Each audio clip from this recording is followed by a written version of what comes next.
Hello viewers, it's Aaron here, and I'm back with another crazy video saying something crazy again. And this time the crazy thing that I'm saying is, again, it's not something I've ever heard anyone else say, so I'm not repeating to you a story that I've heard from someone else. This is my own fresh craziness. What I'm saying is that there's no such thing at all in reality as aerial bombardment.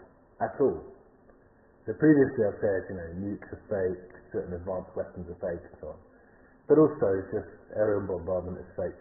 This footage that we're watching here,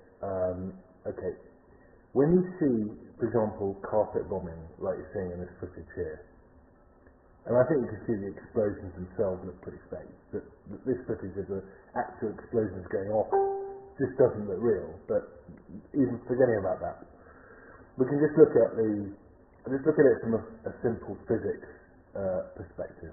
I'm not talking about any bullshit physics, no advanced spectacular physics.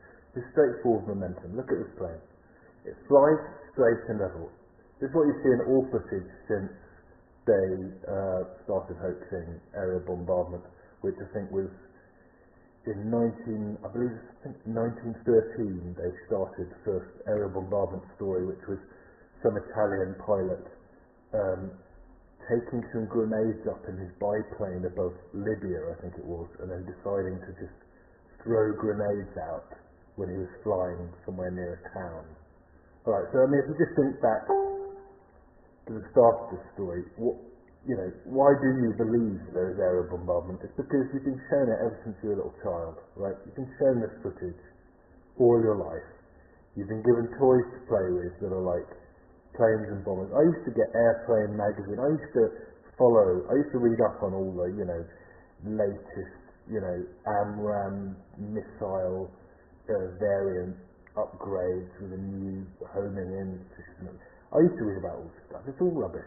Okay, they just got to us when we were kids. If you were imagine a B-52, a real B-52 flying along, okay, and it opens its bomb bay doors, and it drops out all these bombs, and each one of them weighs perhaps a ton or more than a ton, this kind of thing. The total tonnage that they drop out, and I'm not talking about tonnage in terms of explosives, but the actual number of tons that they appear to be dropping out the bottom, would cause the plane to flip completely out of control. It wouldn't continue flying straight and level because think of the plane with the bombs on board and what it weighs, and now look at the bombs come out, right? That's a very significant part of the total weight of the plane plus the bombs. If you're flying straight and level before you drop the bombs, then you cannot be flying straight and level as they fall out because of the conservation of momentum. As the bombs fall out the bottom, the plane is getting lighter very rapidly. The plane is going to flip upwards because if it's stable before it drops the bombs, how can it be stable just after it drops the bombs? And yet, in all this footage, they always show the plane just flying perfectly straight and level. Okay, so I don't really.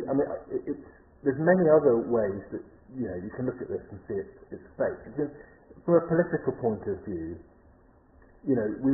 people have all accepted this completely ludicrous idea. Just think about this idea, that in order to achieve a political objective, it's common practice to drop explosives out of a flying plane onto people's heads, alright, or onto territory owned by your enemy. It's just so stupid as an idea. The only reason that we accept it is the usual. Everyone else has accepted it.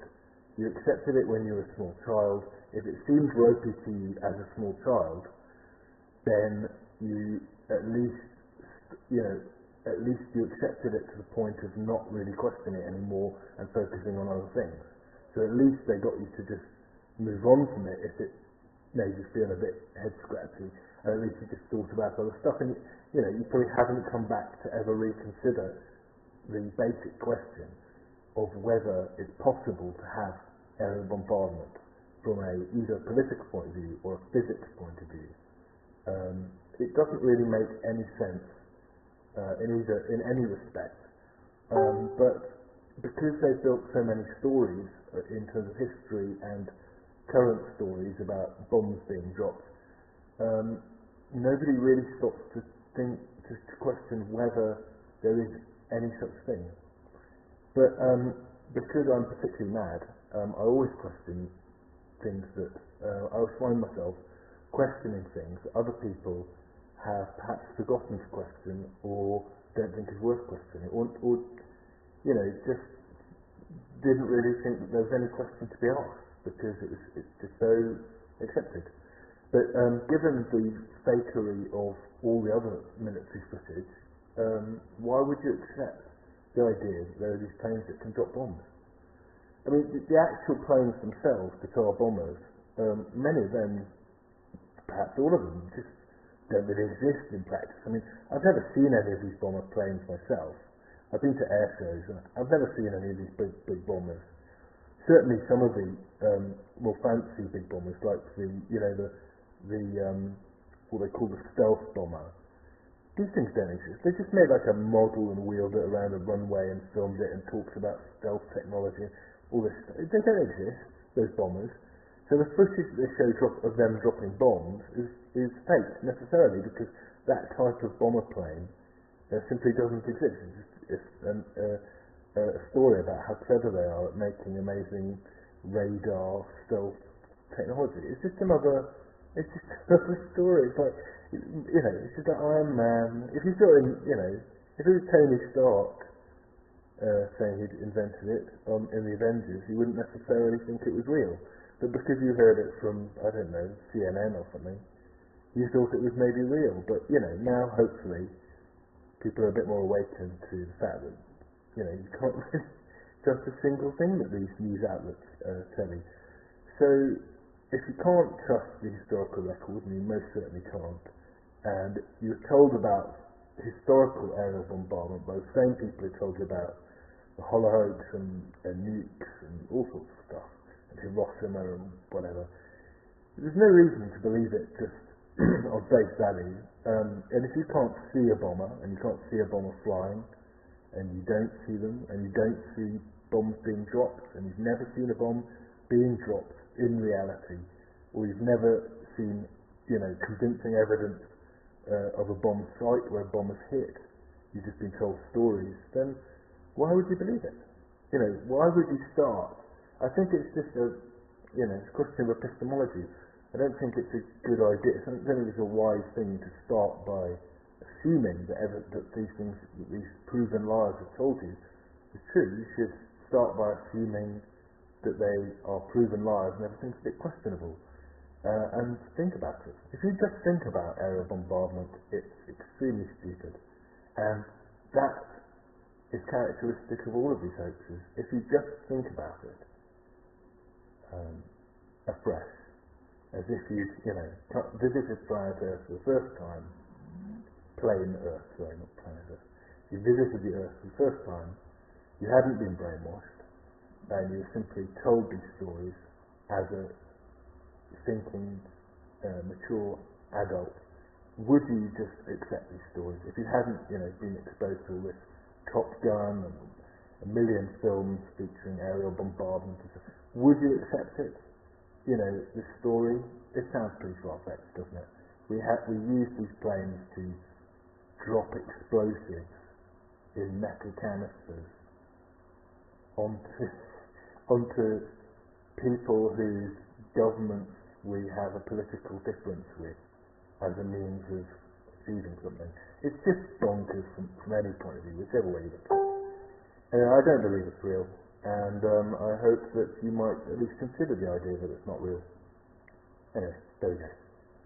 Anyway, I'm mad, so you make up your own mind.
Well, it's all bollocks, isn't it? Dennis, that's what the men would say, isn't it? It's all bollocks. Ranker's language.